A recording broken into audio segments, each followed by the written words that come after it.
La majorité vont rester pris dans l'étape 1, 2, 3. Quand on se lance dans une aventure, on est optimiste, puis on n'est pas informé. On se lance comme des enfants, on ne sait pas qu'est-ce qui nous attend, mais on est optimiste.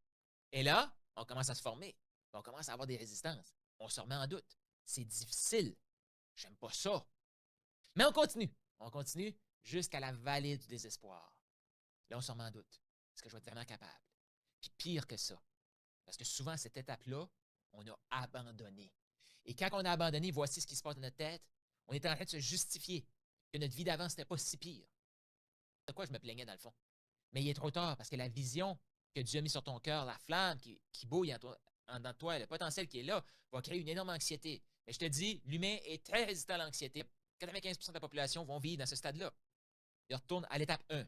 On est endormi, on se réveille, on voit quelque chose de plus grand, on est optimiste, pas informé, on se lance, on commence à être informé, on devient pessimiste, on va être vraiment capable. Et par la suite, c'est la vallée du désespoir. C'était pas si pire que ça, je suis revenir en arrière. Mais pour revenir en arrière, on va avoir besoin d'événements pour nous endormir.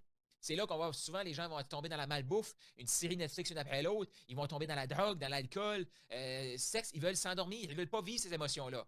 Ils veulent s'endormir. Ils se réendorment. Par la suite, qu'est-ce qui se passe?